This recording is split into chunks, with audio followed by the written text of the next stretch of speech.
semuanya, kita akan mendengarkan firman Tuhan dengan tema dipulung saat Exodus besar dan final. Dipulung itu bahasa Jawa. Dipulung itu artinya diambil kemudian dikumpulkan. Kita akan membaca Matius pasal 24.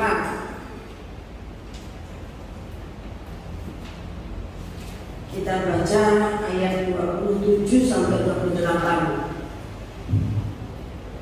Sebab sama seperti kilat memancar dari sebelah timur dan melontarkan cahayanya sampai ke barat, demikian pula lah kelak kedatangan Anak Manusia. Di mana ada bangkai, di situ burung nasar bergerombol. Dilanjutkan ayat 30 sampai 31. Pada waktu itu akan tampak tanda Anak Manusia di langit, dan semua bangsa di dunia akan menatap, dan mereka akan melihat Anak Manusia itu datang di atas awan-awan di langit dengan segala kekuasaan dan kemuliaannya. Dan Ia akan menyuruh keluar malaikat-malaikatnya dengan meniup sangkakala yang dahsyat bunyinya, dan mereka akan mengumpulkan orang-orang pilihannya dari tempat penjuru bumi, dari ujung langit yang satu ke ujung langit yang lain. Dilanjutkan ayat 37 sampai 41. Nasihat supaya berjaga-jaga. Sebab sebagaimana halnya pada zaman Nuh, demikian pula halnya kelak pada kedatangan Anak Manusia. Sebab sebagaimana mereka pada zaman sebelum mereka itu makan dan minum, kawin dan mengawinkan, sampai kepada hari Nuh masuk ke dalam bahtera, dan mereka tidak tahu akan sesuatu sebelum mereka itu datang dan melenyapkan mereka semua. Demikian pula halnya kelak pada kedatangan Anak Manusia. Sebab itu kalau ada dua orang di ladang, yang seorang akan dibawa dan yang lain akan ditinggalkan. Kalau ada dua orang perempuan sedang memutar batu kehilangan, yang seorang akan dibawa dan yang lain akan ditinggalkan. Terima kasih. Saya bacakan ayat 40 dan 41 di dalam bahasa Jawa. Ing nalika iku bakal ana wong loro lagi padha ana ing pategalan, kang siji kapulung sijine katilan. Ayat 41. Wong loro lagi padha giling tunggal panggilingan, kang siji kapulung sijine katilan, kang iku kowe padha ditengen. Ini ayat 42 awal ya. Kita lanjutkan baca Injil Lukas pasal 17, kita baca ayat 26 sampai 37. Dan sama seperti terjadi pada zaman Nuh, demikian pula halnya kelak pada hari-hari Anak Manusia. Mereka makan dan minum, mereka kawin dan dikawinkan, sampai kepada hari Nuh masuk ke dalam bahtera. Lalu datanglah air bah dan membinasakan mereka semua. Demikian juga seperti yang terjadi di zaman Nuh. Mereka makan dan minum, mereka membeli dan menjual, mereka menanam dan membangun. Ketika hari Lot pergi keluar dari Sodom, turunlah hujan api dan hujan darah dari langit dan membinasakan mereka semua. Demikianlah halnya kelak pada hari di mana Anak Manusia menyatakan dirinya. Barang siapa pada hari itu sedang diperanginya di atas rumah dan barang-barangnya ada di dalam rumah, janganlah dia turun untuk mengambilnya, dan demikian juga orang yang sedang di dalam, janganlah dia kembali. Ingatlah saudara, barang siapa berusaha memelihara nyawanya, ia akan kehilangan nyawanya, dan barang siapa kehilangan nyawanya, ia akan menyelamatkannya. Aku berkata kepadamu, pada malam itu ada dua orang di atas satu tempat tidur, yang seorang akan dibawa dan yang lain akan ditinggalkan. Ada dua orang perempuan bersama-sama menyilang, yang seorang akan dibawa dan yang lain akan ditinggalkan. Kalau ada dua orang di ladang, yang seorang akan dibawa dan yang lain akan ditinggalkan. Kata mereka kepada Yesus, di mana Tuhan? Katanya kepada mereka, di mana ada mayat, di situ bergerombol burung nasar. Terima kasih. Saya bacakan dalam bahasa Jawanya ayat 34 sampai 35. Ing wengi iku bakal ana wong loro tunggal sak paturon, kang siji kapulung sijine katilan. Wong loro lagi padha giling tunggal sak panggonan, kang siji kapulung sijine katilan. Wong loro lagi padha ana pategalan, kang siji kapulung sijine katilan. Ora sekabat tumulin padha mangsuli unjuke. Wonten ing pundi Gusti? pangandikane Yesus, ing ngendi ana bebatan ya ing kono bakal kekrongkolane manuk garuda. Ya, perhatikan. Ini bicara tentang kedatangan Tuhan, yang mana itu akan sama seperti pada zamannya Nabi Nuh, seperti pada zamannya Lot. Ya, kemudian Tuhan akan mengutus malaikatnya untuk mengumpulkan umat pilihan dari keempat penjuru bumi, dari ujung langit ke ujung langit. Mereka itu, ya, kalau ada 2 orang tempat tidur, satunya dikulung, satunya ditinggal. Ada 2 orang di penggilingan, demikian juga. Ya, satu dibawa, satu ditinggal. Ada 2 orang di tegalan, di ladang, yang satunya dibawa, satunya ditinggal. Kemudian para sahabat itu para murid sahabatnya Tuhan, ya, itu bertanya, mereka yang dikurung itu dibawa kemana? Nah, Tuhan menjawabnya, ya, di mana ada mayat, di situ berkerumun burung nasar. Kalau dalam bahasa Jawa, ya, ngendi ana bebatan. Bebatan itu mayat, batang itu mayat, ya. Ya ing kono bakal kekrongkolane manuk garuda. Bapak Ibu Tuhan. Tadi di dalam Matius 24 ayat 27 dan 28, ya, Tuhan itu to the point, ya. Di sana kita melihat, saya akan bacakan ulang Matius 24 ayat 27 sampai 28, ya. Sebab sama seperti kilat memancar dari sebelah timur. Namanya kilat itu jelas, geraknya cepat, terang, menerangi semua jagat raya. Bahkan juga bisa menyambar seperti petir. Ya, jadi berita kedatangan Tuhan itu nanti jelas, terang, bisa didengar. Namanya kilat kan bersuara, bisa didengar, ya, dan bisa dilihat. Itu memancarnya dari timur ke barat, ya, memancarkan, melontarkan cahayanya, ya, dari timur sampai ke barat. Demikian pula kelak kedatangan Anak Manusia. Kemudian langsung Tuhan itu ayat 28, di mana ada bangkai, di situ burung nasar berkerumun. Kalau di dalam Injil Lukas, ya, masih ada beberapa ayat dijelaskan zamannya Nuh, zamannya Lot, baru dikulung, ya. Ada 3 kelompok, yang di tempat tidur, yang di penggilingan, yang di tegalan. Kemudian mereka itu dikulung. Murid bertanya, dibawa kemana? Ana ing ngendi ana bebatan, ya ing kono kekrongkolane manuk garuda. Bapak Ibu Tuhan. Tetapi kalau di dalam Matius 24 ini langsung, ya, dikatakan seperti kilat memancarnya dari timur ke barat. Dan langsung di mana ada bangkai, di situ burung nasar berkerumun. Maknanya apa? Ya, kedatangan Tuhan itu memancar, ya, seperti kilat memancar dari barat, melontarkan cahayanya dari timur sampai ke barat. Kemudian setelah itu dilontarkan, langsung di mana ada bangkai, di situ burung nasar berkerumun.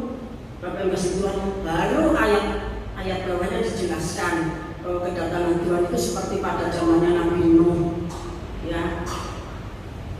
Orang tidak tahu apapun kalau akan terjadi air menenggelamkan bumi pada waktu itu.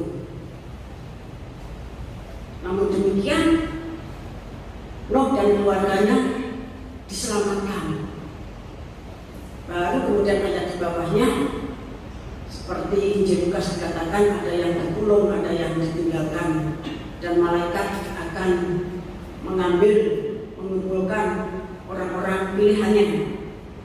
Bapak Ibu Tuhan, kedatangan anak manusia seperti kilat memancar dari timur ke barat, ayat 27 ya, memancar itu dalam bahasa Yunaninya exerkomai ya. Memancar itu bahasa Yunaninya exerkomai. Kalau dalam bahasa Inggrisnya itu isu ya, isu itu artinya menerbitkan. Isu itu artinya menerbitkan, mengeluarkan, memberikan. Ini dalam makna baik literal maupun figuratif ya.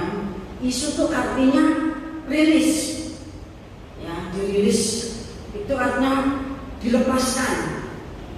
Kalau ada berita begitu ya, kemudian press release itu dikumpulkan, kemudian sesuatu disampaikan ya. Isu itu artinya publish itu artinya menerbitkan. Isu itu artinya present, hadir atau menyajikan. Kita mengenal istilah presentasi, dipresentasikan ya. Jadi kedatangan Tuhan itu diberitakan, dirilis, dipublishkan, dipresentasikan. Nah, kalau menurut KBBI, isu ya itu artinya masalah yang dikedepankan. Biasanya itu kabar angin atau desas-desus. Maknanya apa? Setiap kali kedatangan Tuhan diberitakan, tentu muncul orang-orang fasik yang menghujat. Kita akan baca 2 Petrus pasal 3. 2 Petrus pasal yang 3.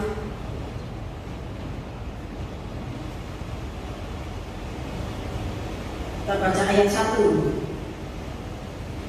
Hai Tuhan, saudara-saudara yang kasih, ini sudah surat yang kedua yang ditulis kepadamu. Dalam kedua surat itu aku berusaha memberikan pengertian yang murni oleh peringatan-peringatan, supaya kamu mengingat akan perkataan yang dahulu telah diucapkan oleh Nabi-Nabi kudus, dan mengingat akan perintah Tuhan dan juru selamat yang telah disampaikan oleh rasul-rasul kepadamu. Nah, yang terutama harus diketahui. Ini terutama kita harus tahu apa itu. Ayo terus. Yang terutama harus kamu ketahui ialah bahwa pada hari-hari zaman akhir akan tampil pengejek-pengejek dengan ejekan-ejekannya, yaitu orang-orang yang hidup menuruti hawa nafsunya. Kata mereka, di manakah janji tentang kedatangannya itu? Sebab sejak bapak-bapak leluhur kita meninggal, segala sesuatu tetap seperti semula pada waktu dunia diciptakan. Mereka sengaja tidak mau tahu bahwa oleh firman Allah langit telah ada sejak dahulu, dan juga bumi yang berasal dari air dan oleh air. Karena oleh air itu bumi yang dahulu telah binasa dimusnahkan oleh air bah. Terima kasih. Ya, apa yang diucapkan oleh Tuhan di dalam Matius 24 dan Lukas 17 itu disebut ulang oleh Rasul Petrus untuk memberitahu kita bahwa kita yang hidup pada akhir zaman itu harus tahu pada saat berita kedatangan Tuhan itu disampaikan, maka orang-orang fasik itu akan mengejek ya, dan itu sudah diprediksi oleh Alkitab, sehingga dikatakan ketika Matius pasal 24 ayat 27 sampai 28 ya, berita kedatangan Tuhan itu memancar dari timur ke barat. Ketika itu dipublishkan, dirilis, dipresentasikan Bapak Kasih Tuhan, maka ada yang mengatakan bahwa itu adalah kabar angin atau desas-desus. Itu yang terutama harus kita ketahui, itu pasti terjadi lagi ketika ya Bapak Kasih Tuhan Matius 24 ayat 27 nanti disampaikan dari timur ke barat. Jadi berita kedatangan Tuhan itu akan dipresentasikan, di-press release-kan, dipublish-kan dari timur sampai ke barat. Yang dimaksud timur itu mana? Bapak Ibu kasih Tuhan, ya. Yang dimaksud timur itu tentunya timur jauh, seperti Yesaya 46 ayat 9 sampai 11 itu. Burung Garuda dari timur, dari negeri yang jauh, bukan timur dekat, bukan juga timur tengah, tapi timur jauh. Bapak Ibu Tuhan, yang timur jauh. Karena letak astronomis Indonesia, ya, itu 6 derajat lintang utara sampai 11 derajat lintang selatan, dan 95 bujur timur sampai 141 bujur timur. Namun demikian berita ini nanti akan dibawa ke lebih timur lagi dulu, Bapak Ibu Tuhan, ke lebih timur, ya, ke tempat kakak kita, saudara tua, ya. Jepang itu punya letak astronomis 30 derajat lintang utara, 47 derajat lintang utara, kemudian 128 derajat bujur timur sampai 146 bujur timur. Jadi tempat kakak itu, ya, itu lebih timur lagi. Bapak Ibu, jadi dari timur dibawa ke lebih timur lagi, baru dibawa ke barat. Nah, yang dimaksud barat, Bapak Ibu Tuhan, ya, timur itu menuju Indonesia. Terus berita ini nanti dibawa ke lebih barat lagi, yaitu ke Jepang. Kemudian ke barat, yang dimaksud barat itu Amerika. Jadi kalau kita punya peta dunia yang apa namanya, yang seperti yang dimaksudkan, ya, maka Amerika itu bukan di sebelah sini, bukan di sebelah kanan, tapi di sebelah kiri, karena itu termasuk barat. Sehingga di dalam Yesaya 49 ayat 12 ada yang dari utara, ada yang dari apa namanya sini, dan ada yang dari barat. Kami maksud Tuhan, barat itu tepatnya mana? Ya, daerah pesisir, yaitu New York, ya. Di New York ini populasi orang Israel, tepatnya orang Yahudi itu ada 13%, ya. Dan mereka tentunya ada perintisnya, entah 1, 2 atau 1 keluarga atau 1 orang atau 2 orang, itu sudah berada di sana itu sejak tahun 1654. Karena Israel itu terserak tahun 722 sebelum Masehi, sedangkan Yahudi, ya, itu terserak sejak tahun 70 Masehi sampai tahun 135 Masehi, dan sampai sekarang masih terserak. Sekalipun sudah dikumpulkan sesuai nubuatan, ya, itu tahun 48, namun demikian masih banyak yang tinggal di luar. Bapak masih Tuhan, seperti zamannya Daniel, banyak yang kembali membangun bait Allah yang kedua, tetapi ada yang tetap tinggal di Babel dan sekitarnya, di Parsi, Iran, seperti yang dilakukan Esther, Daniel, dan lain-lain itu. Bapak Ibu Tuhan, jadi yang dimaksud barat, ya, itu Amerika, tempat di mana ada populasi umat pilihan Tuhan, 13% ada di sana, dan mereka itu hampir menguasai perekonomian di sana.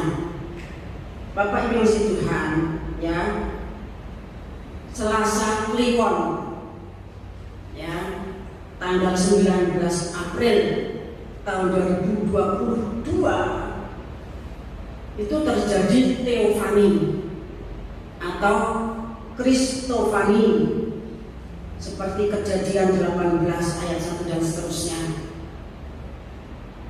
3 orang datang kepada Abraham, ya, memberkati Abraham suami istri, kemudian juga memberitakan tentang penghukuman Sodom untuk memberikan kesempatan Abraham menaikkan syafaat.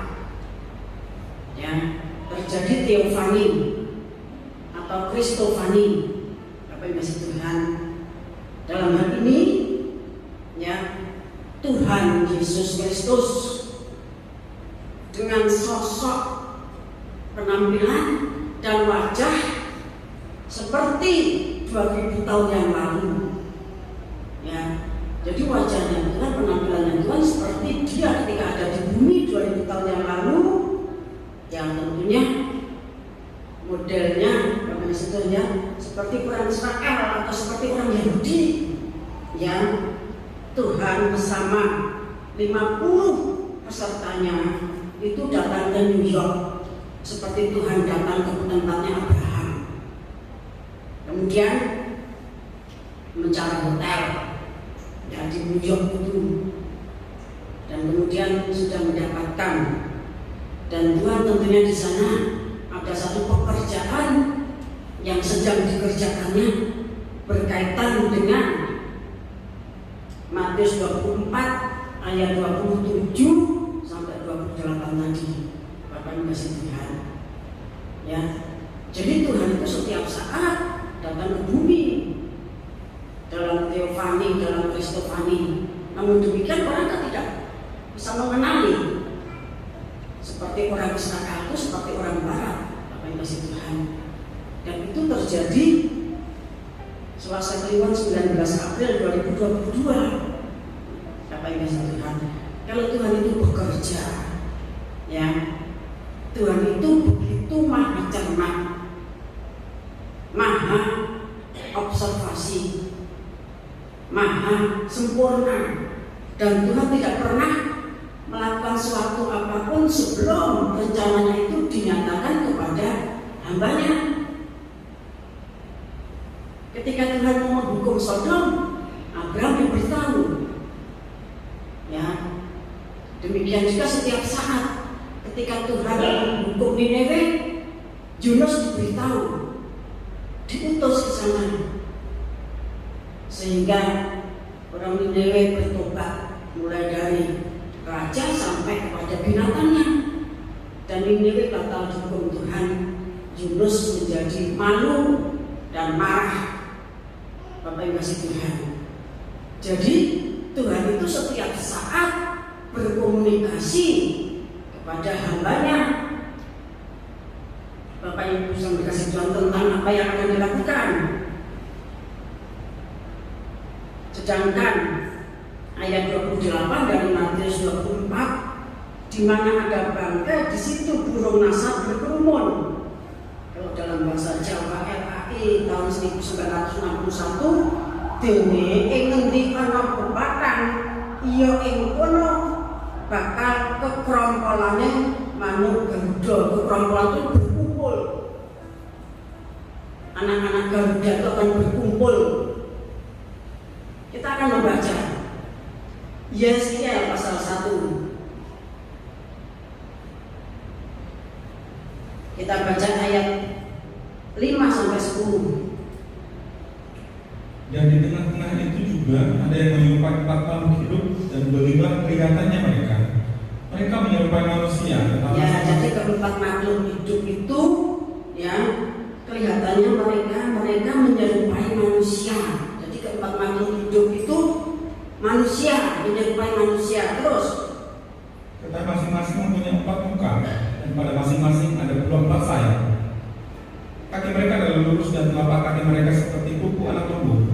Kaki-kaki itu mengkilap seperti tembaga yang baru digosok. Pada keempat sisi mereka di bawah sayap-sayapnya tampak tangan manusia. Mengenai muka dan sayap mereka berempat adalah begini. Mereka saling menyentuh dengan sayapnya. Mereka tidak berbalik kalau berjalan. Mereka berjalan lurus ke depan. Muka mereka kelihatan begini. Keempatnya mempunyai muka manusia di depan, muka singa di sebelah kanan, muka lembu di sebelah kiri, dan muka raja wali di belakang. jadi manusia tadi, ya, kalau kita baca di atasnya, tolong Pak Usman, judulnya apa? Ada. Nubuatan orang Israel, Nabi melihat kemuliaan Tuhan. Ya.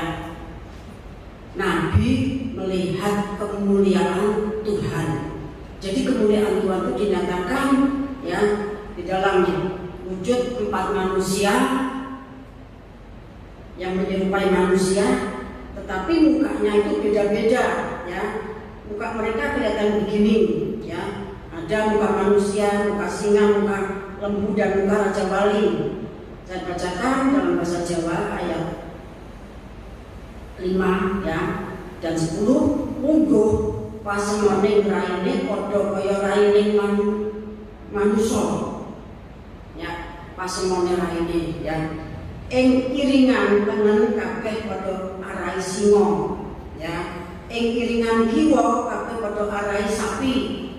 Lan ing mburi padha arai garuda. Ya. Jadi mukanya itu muka manusia, muka singa, muka lembu atau sapi, ya. Dan burung asap itu dalam bahasa Jawanya itu dikatakan garuda. Bapak yang kasih Tuhan. Kita baca juga Yesaya pasal 10 ayat 14 dan 15. Masing-masing mempunyai 4 muka. Muka yang pertama ialah muka kerub, yang kedua ialah muka manusia, yang ketiga ialah muka singa, dan yang keempat ialah muka raja wali. Kerub itu naik ke atas, itulah makhluk hidup yang dahulu melihat untuk di sungai Kebar. Nah, yang dulu dilihat Yesaya di dalam pasal 1 itu, ya, sawiji-wijine kerub apa-apa rai kang siji raine kerub, kapindhone kaya raine manusa, katelune kaya raine singa, kapat kaya raine garuda. Ya, ini yang dilihat oleh Yesaya tentang kemuliaan Tuhan itu wujudnya seperti itu. Kemudian kalau kita membaca Wahyu pasal 4 ayat 7,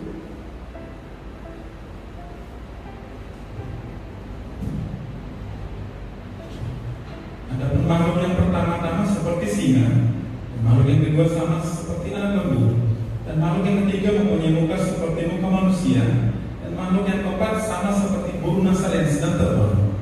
Makhluk mau kang kapisan apindo singa, kang kapindo apindo pedet, kang katelu iku raine kaya manusa, lan kapate apindo manuk garuda mabur. Ya, jadi kemuliaan Tuhan itu dinyatakan di dalam 4 wujud tadi. Bapak yang kasih Tuhan, muka manusia di depan, muka singa di kanan, muka lembu di kiri, muka raja wali di belakang. Ini Yesaya, ya. Nah, kita akan berbicara secara khusus tentang burung garuda. Burung garuda itu adalah burung mitos. Burung mitos itu artinya cerita tentang dewa. Itu kalau kita lihat di KBBI atau kamus-kamus, cerita tentang pahlawan-pahlawan zaman dulu, sesuatu yang bersifat pendewaan atau yang bersifat surgawi. Bahkan masih Tuhan mitos itu demikian artinya, ya. Jadi burung garuda seperti Yesaya pasal 1 ayat 5-10, Yesaya 10 ayat 14 sampai 15, Wahyu 4 ayat 7, di mana badannya itu badan manusia, ya, mukanya itu muka burung garuda. Itu burung mitos, itu di bumi tidak ada, adanya di surga. Karena burung yang dimaksud oleh Yesaya dan kitab Wahyu itu badannya adalah badan manusia. Bapak yang kasih Tuhan. Nah, di bumi itu tidak ada burung seperti itu, ya. Karena burung tersebut tubuhnya itu tubuh manusia, mukanya burung garuda, dan itu menggambarkan kemuliaan Tuhan, ya. Yang tadi sudah saya katakan dilihat Nabi Yesaya dalam PL itu dilihat oleh Rasul Yohanes, karena itu menunjuk kepada 4 aspek pribadinya Tuhan Yesus Kristus, ya, yang dinyatakan di di dalam 4 Injil, ya, Injil Matius, ya, itu menggambarkan aspek pribadi Tuhan Yesus sebagai Singa atau Raja. Kemudian Injil Lukas dan Injil Markus itu menggambarkan aspek pribadi Tuhan Yesus sebagai hamba atau lembu.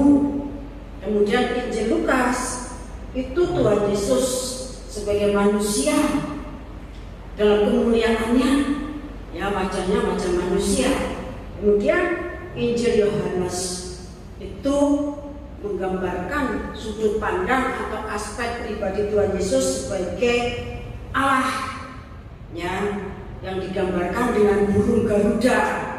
Jadi burung Garuda, Bapak yang dimaksudkan oleh Alkitab, ya, itu adalah burung Garuda di mana dia punya badan manusia, tetapi mukanya itu muka burung Garuda. Dan burung Garuda yang utama dan terutama itu adalah Tuhan Yesus Kristus. Kita akan membaca Ulangan pasal yang 32 ayat yang 11.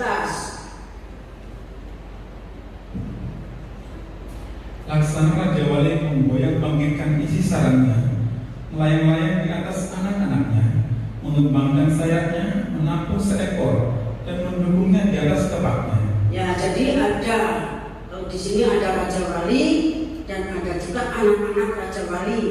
Saya baca dalam bahasa Jawanya, Pindo patrape manu garuda kamu gugah itu membangunkan, gugah susuhe jangkung anake beber lare banjur pada dijunjung lan disangga ing suwirine.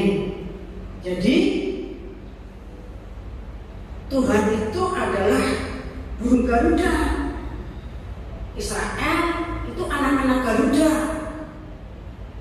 ya. Israel itu anak-anak Garuda yang diajar.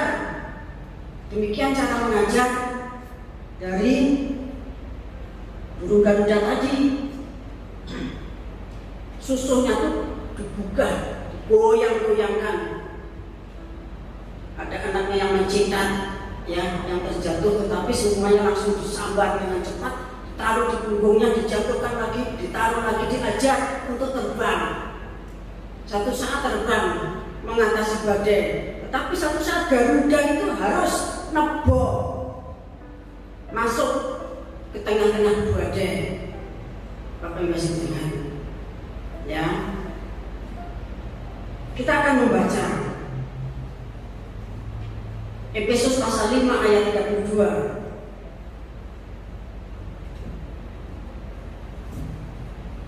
Rahasia ini besar, tetapi yang aku maksudkan ialah hubungan Kristus dan jemaat. Ya, hubungannya Kristus dan jemaat itu merupakan satu rahasia yang besar. Bapak Ibu yang dikasih Tuhan, ya, merupakan satu rahasia yang besar. Karena itu merupakan kesatuan antara tubuh dan kepala yang ditaruh oleh Tuhan di dalam ruang Maha Kudus, bagaikan tabur perjanjian dan tutupan kafirat.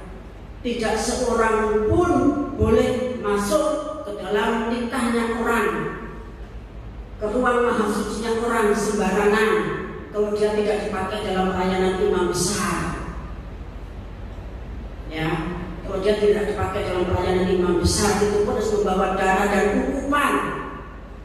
Dan jangan sembarang waktu berusukan ke ruang Maha Kudus supaya tidak dihukum Tuhan seperti Nadab dan Abihu. Bapak yang kasih Tuhan, jadi hubungan jemaat sama Kristus itu begitu dekat, bagaikan tubuh dan kepala, tidak ada selisih, ya, tidak ada batas, serambut pun nyambung. Bapak yang kasih Tuhan. Kemudian kita baca Ibrani pasal 2 ayat 11 sampai 18.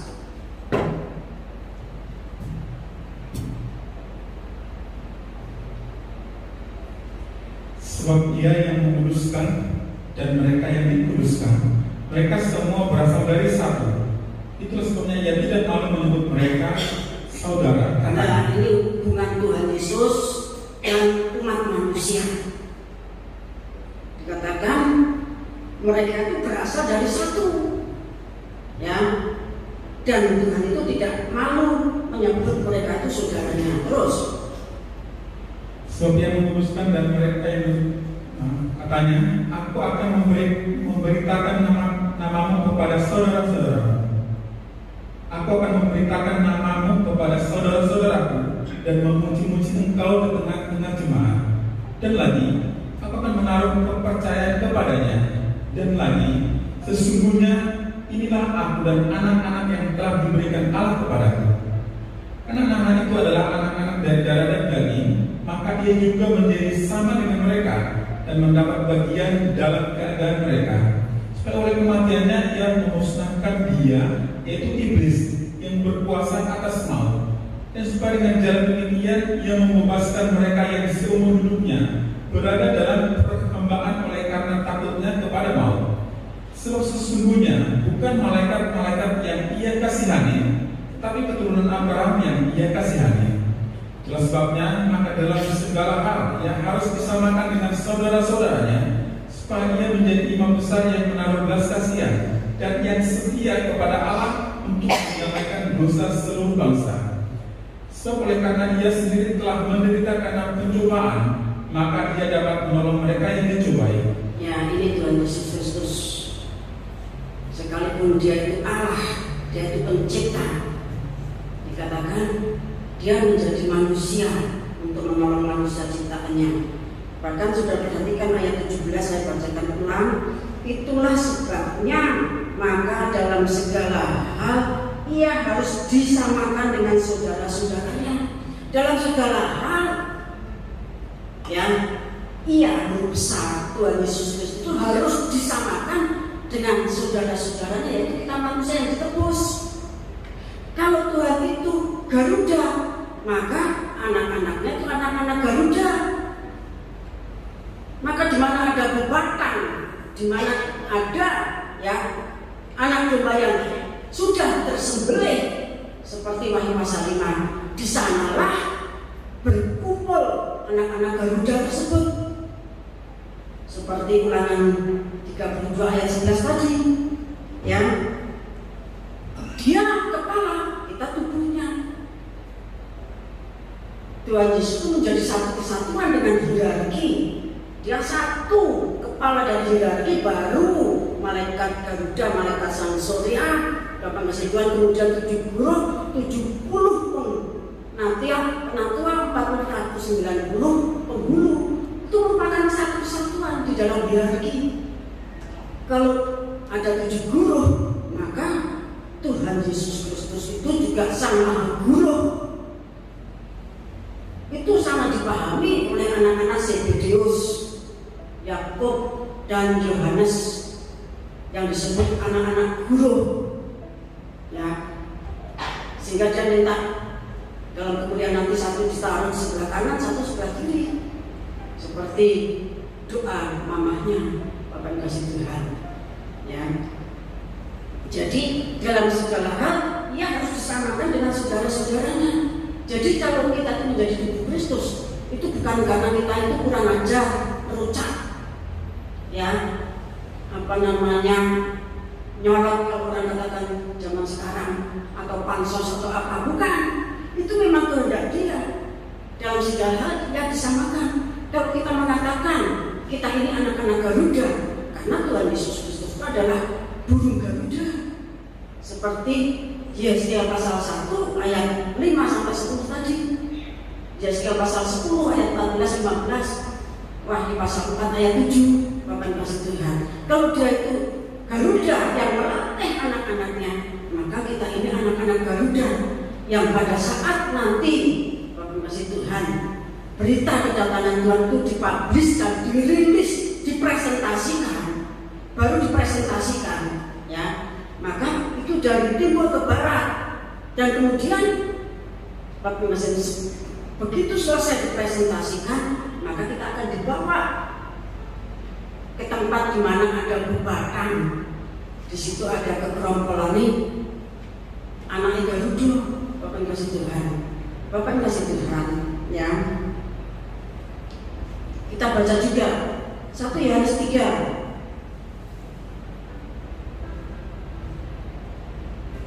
ayat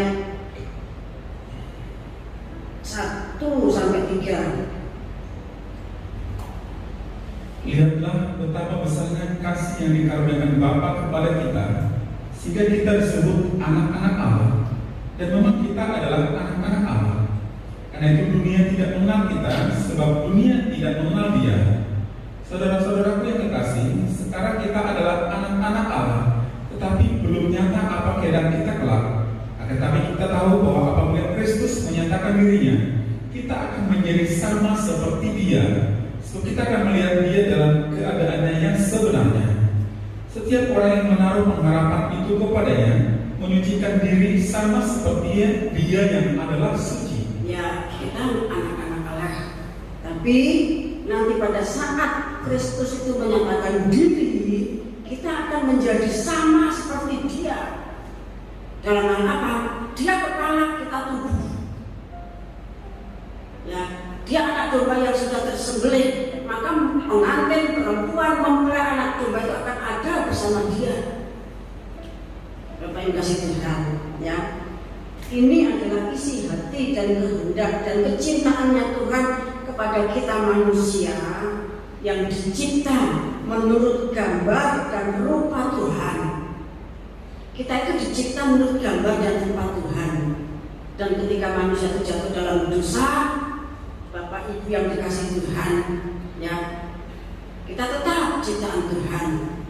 Rupa dan gambar kita tetap, tapi rusak, ternoda, dan dipulihkan oleh darah Tuhan Yesus Kristus melalui proses tabernakel. Percaya, bertobat, lahir baru, penuh Roh Kudus, mencintai firman, menjadi saksi setelah hidupnya di tempat, menyembah Tuhan, bertirai sampai akhirnya menjadi tubuh Kristus, menjadi sama serupa dengan Dia. Bapak yang dikasihi Tuhan, kita akan melihat kita ini apa di hadapan Tuhan. Kalau Dia adalah dalam kemuliaannya, Dia adalah Raja, Dia adalah hamba, Dia adalah anak manusia, Dia adalah Allah. Maka kita ini apa? Kita akan baca 1 Timotius pasal 6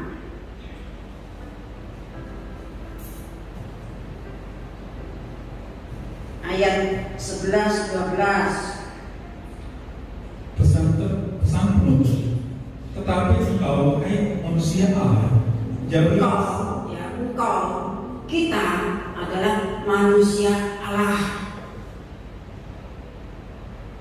Manusia Allah, manusia ilahi maksudnya. Terus jauhilah semuanya itu, kejarlah keadilan, ibadah, kesetiaan, kasih, kesabaran, dan kelembutan.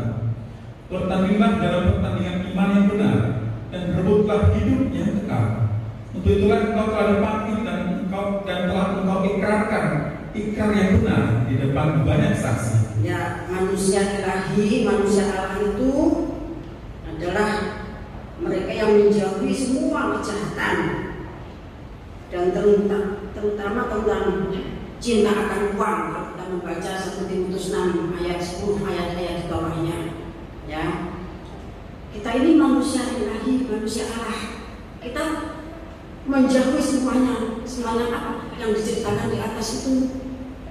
Tapi kita yang mengejar keadilan, mengejar ibadah, kesetiaan, kasih, kesabaran, dan kelembutan, itu ciri manusia Allah. Kalau Dia itu adalah Allah, maka kita juga manusia Allah, manusia ilahi, ya. Terus kalau Dia itu raja, kita ini apa? Kita baca Wahyu pasal 20 ayat 4.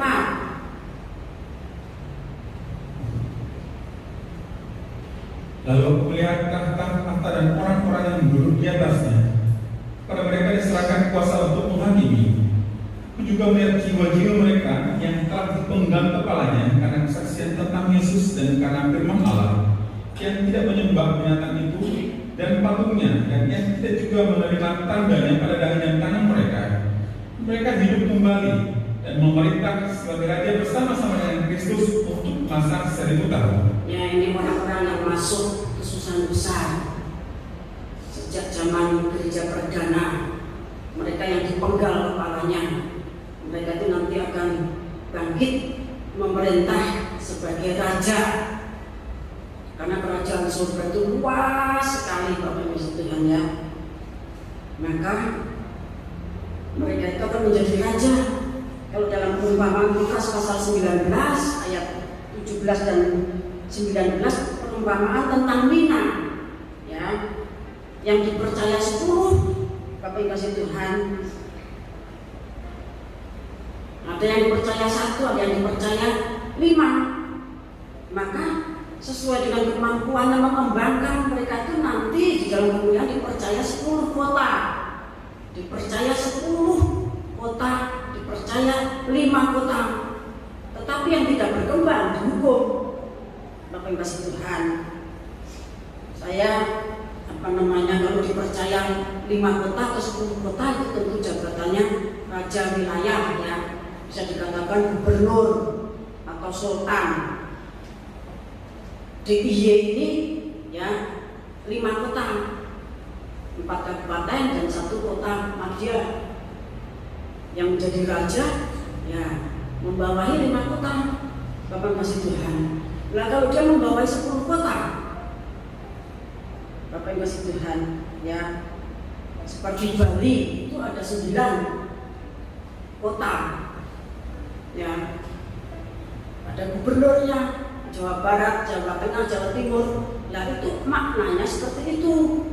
Di Indonesia itu wilayahnya luas, maka ada raja-raja wilayah disebut gubernur. Nah nanti di dalam kerajaan surga tadi Wahyu 20 ayat 4 dikatakan mereka itu kan memerintah sebagai raja bersama-sama dengan Tuhan. Tapi masih Tuhan. Kemudian kalau Tuhan Yesus itu hamba dengan muka pedet, sapi atau lembu, maka bagaimana kita? Kita akan baca Filipi pasal 2 ayat 5 sampai 11.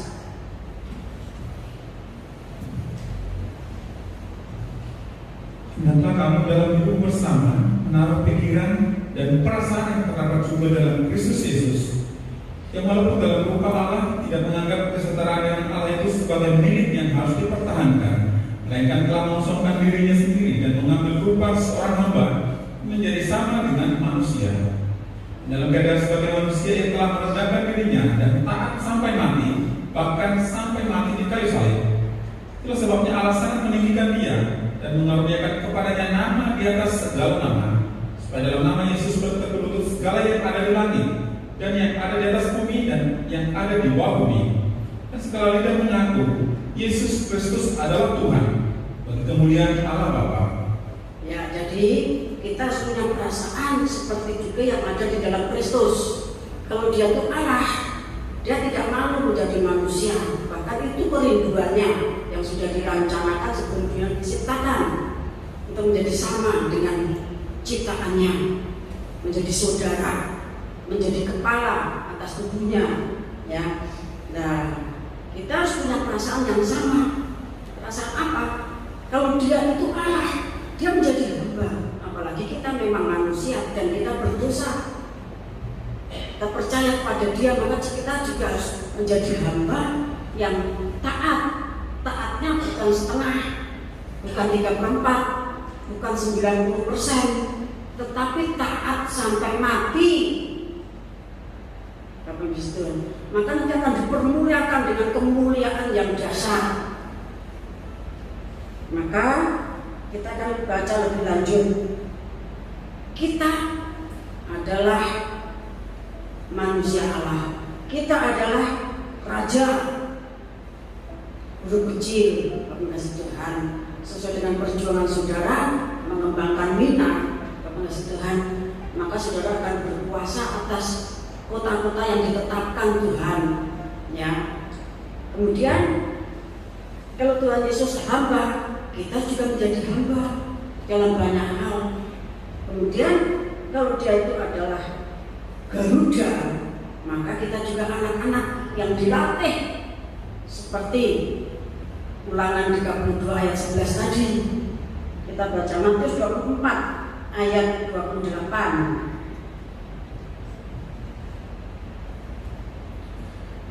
Di mana ada bangkai, di situ burung nasar bertelur. Kalau dalam bahasa Jawanya, dene ing ndi ana bebatang, ya ing kono kekrombolane manuk Garuda. Ya, kita ini anak Garuda yang nanti akan berkerompol, berkumpul ketika ya sejenak secepat kilat berita itu disampaikan dari timur ke barat, maka kita akan dikumpulkan.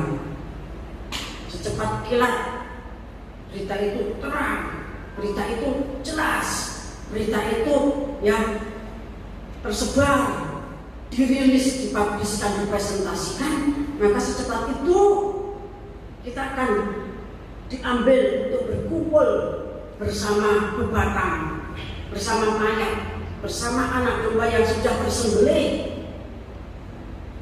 Bapak yang kasih Tuhan, Wahyu pasal 5. Ya, kita baca juga Lukas 17 ayat 37.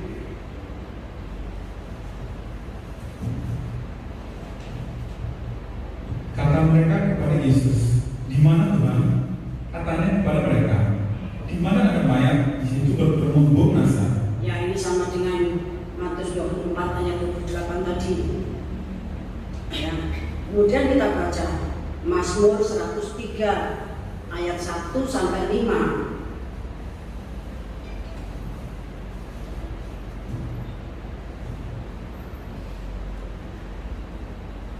Pujilah Tuhan, hai jiwaku, dari Daud.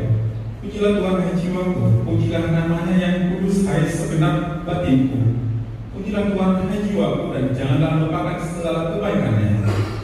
Dia yang mengampuni segala kesalahanmu, yang menyembuhkan segala penyakitmu, dia yang menebus hidupmu dari lubang kubur, yang memahkokan engkau dengan kasih setia dan rahmat, dia memuaskan hasratmu dengan kebaikan, sehingga masa mudamu menjadi baru seperti pada burung Raja Wali. Ya, masa mudamu menjadi baru seperti pada burung Raja Wali.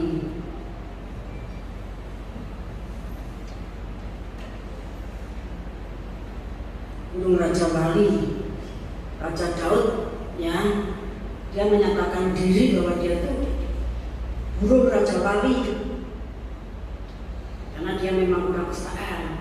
Burung Raja Wali itu burung Garuda. Kalau dalam bahasa Jawanya, kak nomake maneh pindo Garuda. Kak nomake itu menjadi muda. Bapak yang masih Tuhan, ya, seperti burung Garuda. Bapak yang kasih Tuhan, ya. Transformasi burung Garuda, ya, itu adalah proses menyakitkan demi kebaikan. Burung Garuda anakan 2-3 bulan usianya itu akan dilatih oleh induknya untuk terbang. Induknya itu akan memancing dengan menaruh makanan di luar sana. Kemudian induk itu memantuk-mantuknya untuk keluar. Kemudian kalau Raja Wali atau Garuda itu sudah dewasa, setelah bisa dilatih terbang, ya, setelah bisa terbang dilatih cari mangsa. Pertama dilatih terbang dulu, kemudian dilatih untuk cari mangsa.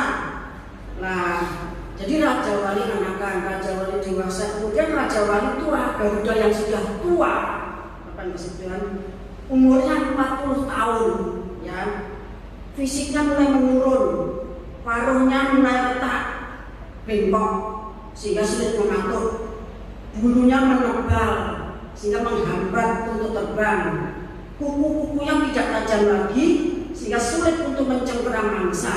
Dalam fase ini ada 2 pilihan, tetap bertahan dalam kondisi tersebut dan menunggu kematian, atau bertransformasi dan dapat berumur sampai 70 tahun. Tapi masih Tuhan, lah transformasi dari burung Garuda itu yang pertama dia itu harus medi. Semedi itu hanya berdiam diri dengan membuat sarang baru di tebing yang tinggi banget supaya aman, ya, tidak diganggu. Kemudian ketika dia itu berdiam, maka dia akan mematuk paruhnya. Paruhnya itu dipatuk-patukkan, ditabrak-tabrakan ke batu, ya, sampai lepas, ya. Cucuk itu, cucuknya itu paruhnya itu tabrak-tabrakan ke batu sampai lepas. Kemudian, ya, dia mencabut kuku-kukunya yang sudah memanjang dan bengkok itu dicabut, apa yang kasih Tuhan. Setelah itu dia mencabuti bulunya itu dicabuti, yang tebal itu ya indah bulunya, tapi berat untuk terbang, tidak bisa dicabuti semuanya, ya. Bulu-bulunya itu dicabut sampai habis. Kemudian dia menunggu sampai tumbuh bulu baru, ya. Paruhnya itu kemudian tumbuh, kukunya juga tumbuh kuku yang baru, ya. Bapak Ibu Tuhan, itu menunggu waktu 5-6 bulan. Kemudian dia siap menjalani hidup sampai 70 tahun, ya. Nah, Raja Daud paham hal tersebut. Dikatakan dia itu masa mudanya dibuat baru oleh Tuhan. Kaku mamake maneh Windu Garuda, Bapak masih Tuhan. Nah, kalau kita ini anak-anak Garuda, ya, seperti Ulangan 32 ayat 11, maka meditasi, semedi, banyak berdiam diri dan mencabuti paruh Bapak masih Tuhan. Ketika dicabut ya sakit, artinya banyak menahan dalam soal makanan. Apalagi kalau sudah mulai tua itu orang drembo, ya. Kalau sudah mulai menua itu orang drembo, tahu drembo? Drembo itu artinya sangat bersemangat untuk makan. Bapak Tuhan, itu mulai dikurangi, ya. Kemudian kuku-kukunya dicabuti. Yang kukunya panjang itu cuma bukan desa ketika dukung Tuhan, ya Bapak yang masih Tuhan. Kemudian rambutnya juga dicabuti bulunya, sehingga tanpa apa, terondol dan jelek lah. Ininya dicabut, kukunya dicabut, bulunya semuanya dicabut, seperti ayam, ya. Kalau disembelih mau dimasak itu kan dicuak putih, bentuknya seperti itu. Untuk bertransformasi itu menjadi buruk, seperti Yesaya 5:23 itu. Untuk bertransformasi, ya, dipercaya orang besar dan orang kuat, itu menjadi buruk, menjadi hina dan tidak dipercaya orang. Demikianlah yang dilakukan Tuhan Yesus dan yang dilakukan malaikat Garuda juga, Bapak yang kasih Tuhan. Tetapi dikatakan oleh Raja Daud, dia itu diperbaharui. Kak nomake maneh menjadi muda, apa masih Tuhan, menjadi seperti Kaleb, umurnya 80, tapi kekuatannya untuk berperang seperti usianya 40, dan dia bisa merebut Hebron yang menjadi tanah warisannya yang diwariskan kepada keturunan selanjutnya. Bapak yang masih Tuhan. Kemudian kalau kita cermati dalam terang tabernakel dan di dalam terang Roh Kudus, maka pasal 24 dari Matius itu punya jiwa 2 roh batu, ya. Kemudian Lukas itu pasal 17 punya jiwa pintu tirai. Jadi berbicara tentang bagaimana berita kedatangan Tuhan itu akan dipresentasikan dari timur ke barat, Bapak Ibu kasih Tuhan. Dan kemudian setelah kita mempresentasikan, kita nanti akan dikumpulkan dengan bebatang anak domba yang sudah tersembelih. Itu rahasia itu 2 loh batu, Bapak Ibu kasih Tuhan. Tidak sembarang orang boleh tengok-tengok, tidak sembarang orang bisa paham, tidak sembarang orang bisa mengerti. Ya, karena aturan hukum abadi itu barang siapa ya yang bersikap terlalu berani melihat isi dari tabut perjanjian itu mati, seperti Musa dan Ahyum yang salah satunya mati, seperti orang Bet-Shemesh yang mati jumlahnya sangat banyak sekali. Bapak yang kasih Tuhan, itu Matius 24 itu jiwanya 2 loh batu, sedangkan Bani Kehat yang mengangkat tabut perjanjian dia itu cuma angkat yang noto, ya tabut itu ditutup, kemudian dibungkus, kemudian pikulannya dipasang, itu Harun dan anak-anaknya.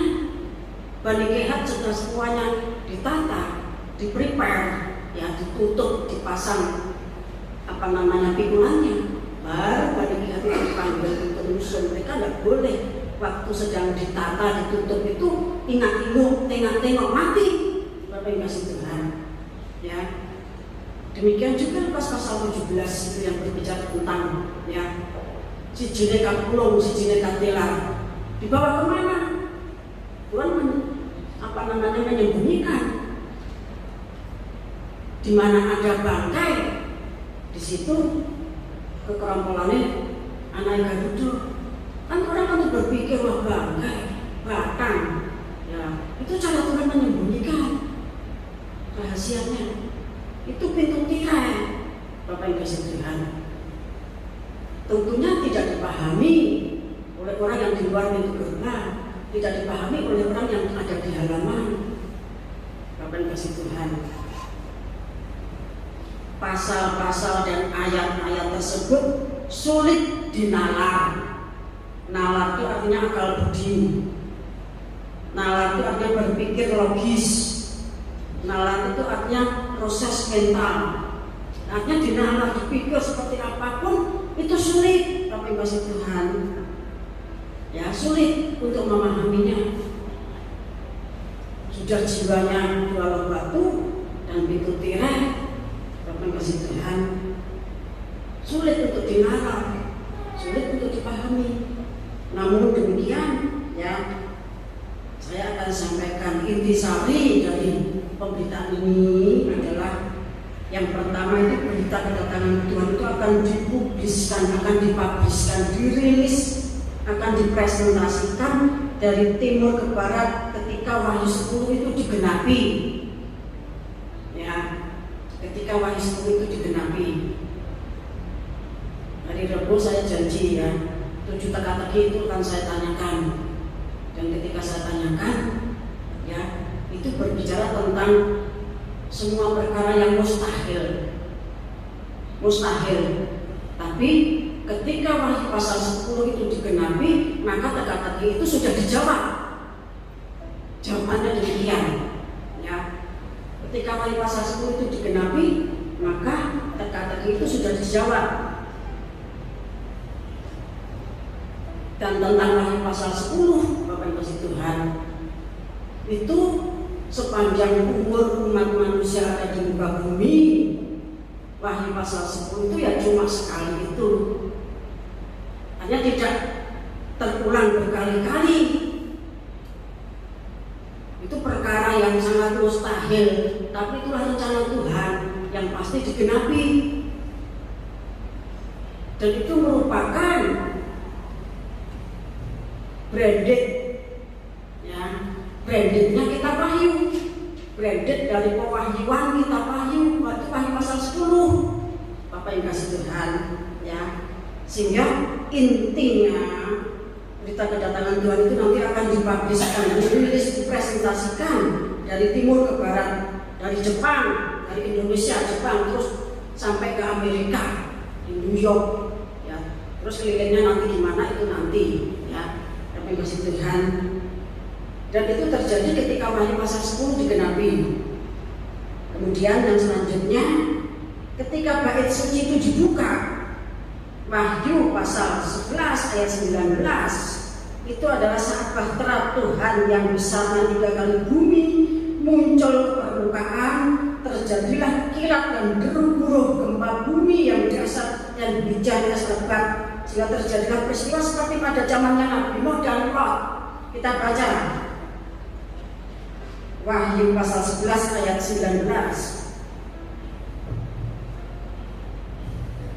Maka terbukalah bait suci Allah yang di surga, dan kelihatanlah tabut perjanjiannya di dalam bait suci itu, dan terjadilah kilat dan geruh-geruh dengan gempa bumi dan hujan es lebat. Jadi nanti ketika bahteranya Tuhan itu muncul ke permukaan, itu menimbulkan, dikatakan kilat dan geruh-geruh dan gempa bumi dan hujan es yang lebat.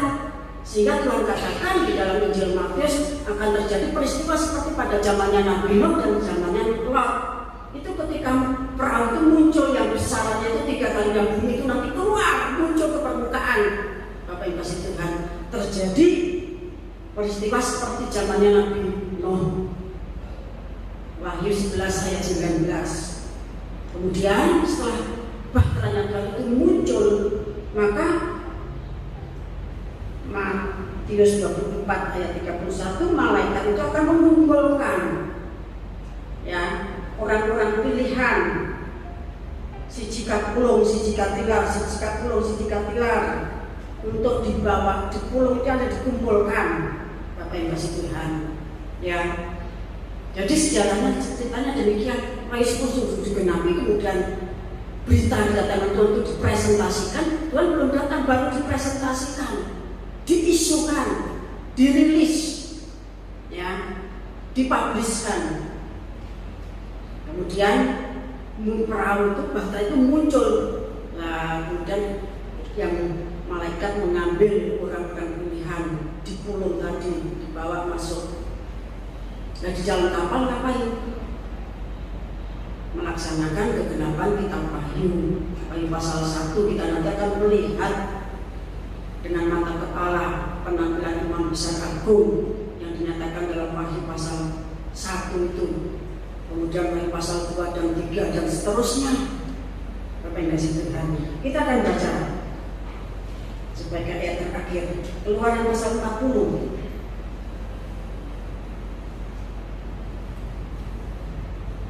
Kita baca ayat 17 mulai.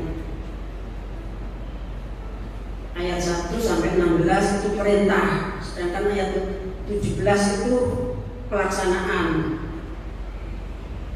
Dan terjadilah dalam bulan yang pertama tahun yang kedua, pada tanggal 1 bulan itu, maka didirikanlah kemah suci.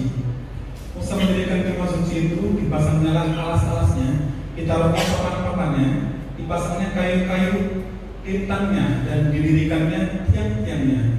Dikembangkannya lah atap kemah yang menghubungi kemah suci, dan diletakkan tulung kemah di atasnya, seperti yang diperintahkan Tuhan kepada Musa. Diambilnya dua hukum Allah dan ditaruhnya ke dalam tabut.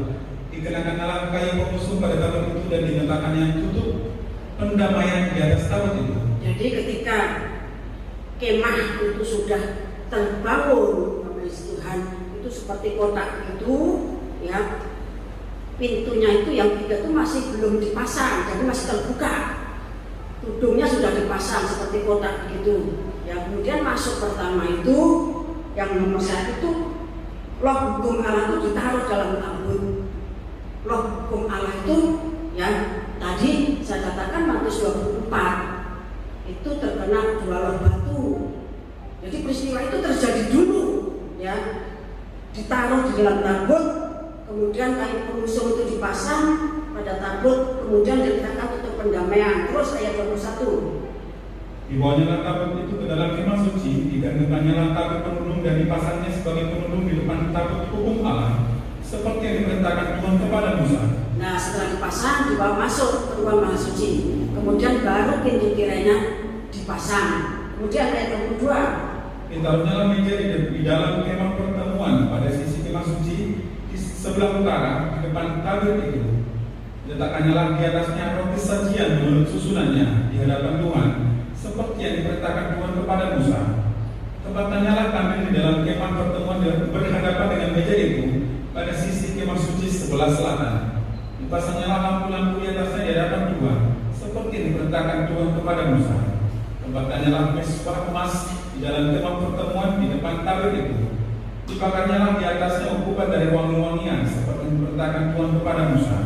Digantungkannya tirai pintu kemah suci. Ya, jadi ditata dulu. Yang ditata dulu itu meja roti, kemudian pelita emas, kemudian misbah, kemudian baru dipasang pintu kemah. Terus Mesbah korban bakaran tempatkannya di depan pintu kemah suci, yakni kemah pertemuan itu, dan dipersembahkannya di atasnya korban bakaran dan korban sajian, seperti yang diperintahkan Tuhan kepada Musa. Tempatkannya bejana pembasuhan di antara kemah pertemuan dan mesbah itu, lalu taruhnya air ke dalamnya untuk pembasuhan. Musa dan Harun serta anak-anak yang membasuh tangan dan kaki mereka dengan air dari dalamnya.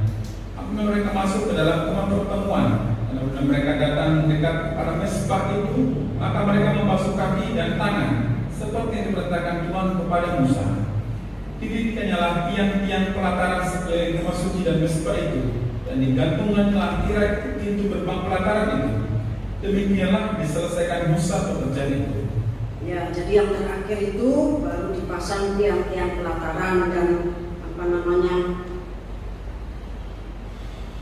layarnya, kemudian pintu gerbangnya. Bapak Masih Tuhan, ini cara mengatur tabernakel, pendirian atau pentabisan tabernakel dulu. Terus dibaca ayat 34. Kemuliaan Tuhan memenuhi kemah suci. Lalu angin menutupi kemah pertemuan dan kemuliaan Tuhan memenuhi kemah suci, sehingga Musa tidak dapat memasuki kemah pertemuan, sebab awan itu hinggap di atas kemah itu, dan kemuliaan Tuhan memenuhi kemah suci. Apabila awan itu naik dari atas kemah suci, berangkatlah orang Israel dari setiap tempat mereka berkemah. Tapi jika awan itu tidak naik, maka mereka pun tidak berangkat sampai hari awan itu naik. Sebab awan Tuhan itu ada di atas kemah suci pada siang hari, dan pada malam hari ada api di dalamnya, di depan mata seluruh umat Israel pada setiap tempat mereka berkemah. Ya, jadi demikianlah Bapak Masih tabernakel itu ditata, kemudian ditahbiskan, urut-urutannya seperti itu. Nah, demikian juga nanti ketika berita kedatangan Tuhan itu dipresentasikan, ini baru dipubliskan, dirilis, dilepaskan, diterbitkan, dipresentasikan. Bapak bisa dari timur ke barat, kemudian kita masuk Bahtera, karena bait sucinya sudah terbuka. Bapak Tuhan. Nah, kemudian terjadilah gempa bumi yang dahsyat, kilat, guruh, dan hujan es batu atau hujan api. Itulah yang dimaksud Tuhan, peristiwa pada zamannya Nabi Nuh, dan waktu itu terulang kembali. Nah, pada zamannya Nabi Nuh selamat lewat apa? Ya, bahtera yang disiapkan Tuhan, bahtera 3 tingkat, yang menjadi gambaran dari bahtera 3 tingkat, kemudian tabernakel 3 ruangan, kemudian bait suci, ya zamannya Daud dan Salomo, kemudian akhirnya tubuh Kristus, badan jiwa roh yang disempurnakan. 1 Tesalonika 5 ayat 23. Bapak Masih Tuhan. Jadi peristiwa yang terjadi pada zamannya Nabi Nuh itu nanti akan terulang kembali. Karena itu punya jiwa 2 loh batu. Ya, saudara sudah tahu bagaimana